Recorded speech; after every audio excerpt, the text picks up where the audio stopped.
You think she wants a perfect man who never messes up, but what she actually responds to is a man who respects himself even when it costs him.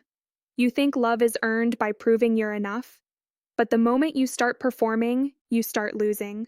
Listen, if you've ever felt like no matter what you do, it's never quite right, if you've ever bent your whole personality into a shape you thought she'd like, if you've ever swallowed your needs because you were scared she'd leave, you're not weak. You're just running the wrong strategy. And the strategy is killing your self-respect. And before you keep going down that road, hit subscribe. Not because I need it, because you do. You need reminders. You need the truth in your ear. When your emotions start negotiating with your standards, you need clarity. When the old version of you tries to crawl back in and say, just do a little more, just say sorry again, just prove yourself harder, subscribe, so you don't forget who you're supposed to be. Here's the thesis, and I'm going to say it in a way that stings a little because it has to. She doesn't want your desperation, your worship, your over-explaining, or your constant availability. She wants your strength, not the fake loud strength. The grounded why women never say this directly strength. The I know who I am strength. The kind that doesn't beg, doesn't chase, doesn't manipulate, doesn't collapse. And when she pulls away, when she gets cold, when she tests you consciously or unconsciously, what she's really looking for isn't more words. It's a signal that your spine is real. Now let's build this the right way, because most men are trapped in a misconception. The misconception is this: if I give enough, she'll feel safe and love me more. So you give. You give attention, you give time, you give reassurance, you give explanations, you give discounts on your boundaries, you give your whole nervous system to her moods. You become the emotional customer service department for her uncertainty. And it doesn't work. Sometimes it even backfires because the hard truth is what she really wants is not a man who makes her the center of his universe. She wants a man who already has a center, purpose, standards, direction, a life that doesn't wobble just because she's having a day. You want to know why? Because women don't feel secure around a man who can be controlled by fear. They feel secure around a man who can be trusted with power, his own power. And the moment you start acting like she's your oxygen, she can feel it. She might not say it. She might not even consciously understand it, but her body understands it. That's called energetic debt. When you show up like you need her to validate your existence, you put pressure on her to carry your self-worth. You don't say it out loud, but your behavior says it. If you're happy, I'm okay. If you're upset, I'm not. And now she's not in a relationship with a man. She's in a relationship with a responsibility. And attraction dies under responsibility. Let me say it again slower. Attraction dies under responsibility. Now here's where men get defensive. So, what? I'm not supposed to care. I'm supposed to be cold. No, you're supposed to be solid. Cold is weakness pretending to be strength. Solid is strength that doesn't need to perform. There's a difference between hidden desire, number one, explained love, and chasing. There's a difference between devotion and self-abandonment. There's a difference between being present and being available like a 247 open tab. Most men don't lose women because they aren't nice enough. They lose women because they stop being a man they respect. They stop training. They stop building. They stop leading their own life. They stop telling the truth. They stop saying no. They stop acting like their time matters. They stop. And then they look up one day and wonder why her eyes changed. That's called self-betrayal. And here's the root cause. You're trying to win love the way you learn to win approval. By being easy to accept, by being low maintenance, by being agreeable, by being good, by proving you deserve to stay. But relationships don't reward the man who is easiest to keep. They reward the man who is hardest to replace. Not because he's flashy, not because he has game, but because he has a core, because he has identity, because he doesn't trade dignity for closeness. And that right there is what she'll never tell you, because she can't hand you the cheat code without making it less real. If she has to instruct you how to be a man, you've already lost the frame. She's not going to sit you down and say, I need you to stop overexting. Stop apologizing for your existence. Stop asking me what I want every 5 minutes and start acting like your life matters. She might complain about a behavior. She might say, I need more space. She might say, I'm confused. She might say, I don't know. But what she won't say is the deeper truth. I'm watching how you handle uncertainty. I'm watching if you can stay steady. I'm watching whether you respect yourself when I'm not giving you reassurance, because that's what determines whether she can respect you. And if you don't understand this, it costs you everything. It costs you your sleep because you're up at 2 a.m., replaying a 3-word text like it's a court transcript. It costs you your peace because her mood becomes your weather. It costs you your mission because you start rearranging your schedule like you're on call. It costs you your masculinity, not in the toxic sense. Masculinity as in grounded self-respect, direction, the ability to hold pressure without breaking. And eventually, it costs you the relationship anyway, because the more you chase, the less she feels. The more you plead, the less you lead. The more you explain, the less she hidden desire. 2. Psychology trusts your center. That's the paradox. The more you try to keep her, the more you show her you can't keep yourself. So here's the reframe. She doesn't want a man who is perfect. She wants a man who is anchored. An anchored man can love deeply without losing himself. He can listen without collapsing. He can apologize without graveling. He can give without begging to be thanked. He can desire her without needing her. And now I'm going to paint you an archetype because you need a picture, not just concepts. The man who gets it, he walks slower. Not because he's trying to look cool, because he's not rushed by anxiety. He doesn't flood her phone with paragraphs when she's quiet. He notices the silence, he clocks it, and he stays calm. He doesn't punish, he doesn't chase, he doesn't perform a panic dance. He continues his day, he has standards, and you can feel them. Not because he announces them, because he lives them. He doesn't argue to be understood. He speaks once clearly, and he lets reality do the convincing. He doesn't threaten to leave. He doesn't need to because his presence is a choice, not a plea. He's affectionate, but he's not needy. He's consistent, but he's not available on demand. He's romantic, but he doesn't buy closeness with gifts, compliments, and concessions. He's not trying to be picked. He's deciding. That's called frame. And frame isn't dominance. Frame is stability. It's the ability to remain yourself while emotions surge around you. It's the difference between a man who reacts and a man who responds. Now, let's get practical, because motivation without instruction is just entertainment. And you're not here to be entertained. You're here to change. Do this.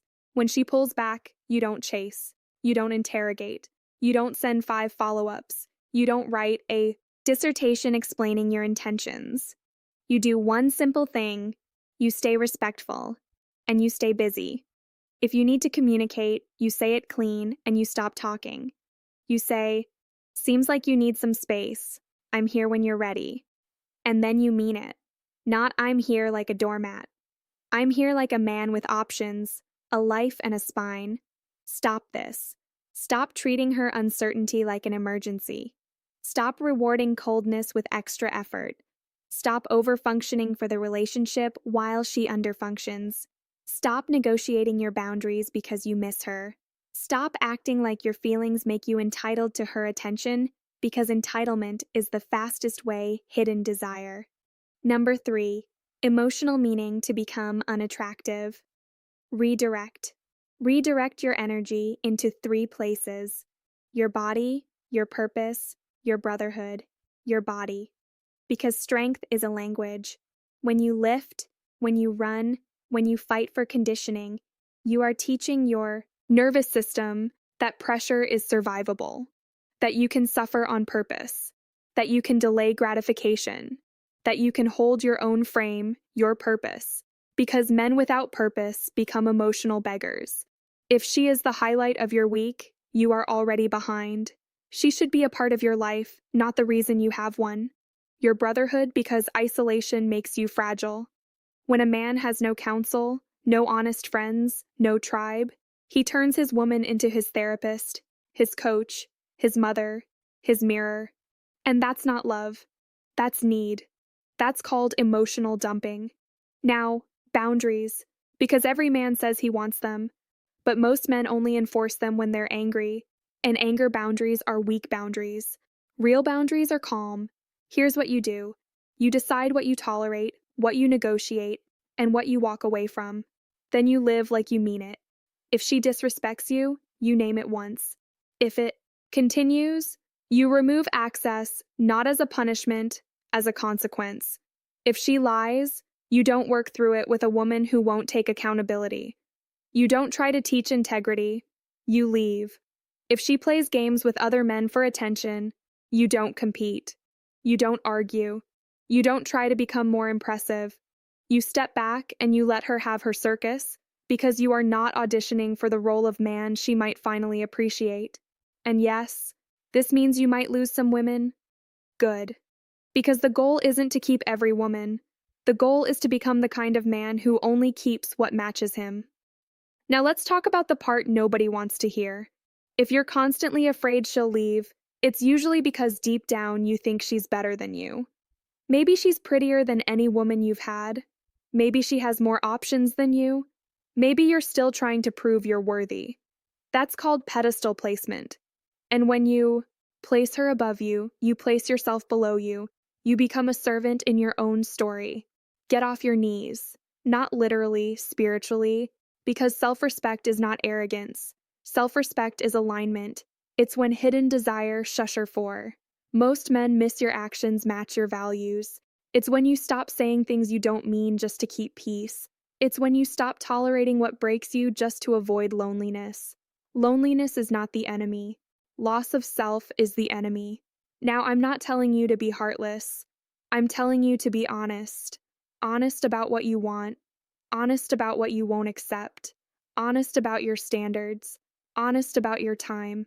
Honest about your mission. And here's the wild part. When you become that man, you stop needing her to tell you what she wants, because you can see it. You'll see it in how she shows up. You'll see it in how she respects your time. You'll see it in how she responds to your boundaries. You'll see it in whether she adds peace or brings chaos. You'll see it because talk is cheap. Behavior is the biography. So, what does she really want? She wants a man whose love is a gift, not a bargain. She wants a man who can say, I want you, without saying, I need you. She wants a man who can be warm without being weak. She wants a man who can handle her emotions without drowning in them. She wants a man who has direction and she can feel it when she stands next to him. Not because she needs you to be her savior, but because your stability gives her permission to relax. And if you're thinking, yeah, but what if I do all this and she still leaves? Then she leaves and you'll still be standing. That's the point. You're not building this version of you to keep her. You're building this version of you so you never have to beg again. So you never have to betray yourself for attention again. So you never have to negotiate your dignity for closeness again. You're not here to be chosen. You're here to choose. And I need you to understand something. The moment you stop chasing validation, you become the kind of man women can't forget. Not because you manipulated them, because you stopped manipulating yourself. You stopped lying to yourself. You stopped pretending you were okay with crumbs.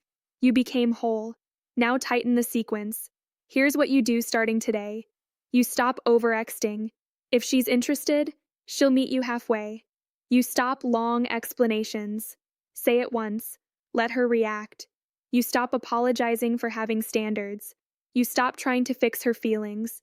You listen. You hold. You decide. You stop making her the judge of your value. And you start doing the work you've been avoiding. You train like a man who plans to be alive in 10 years.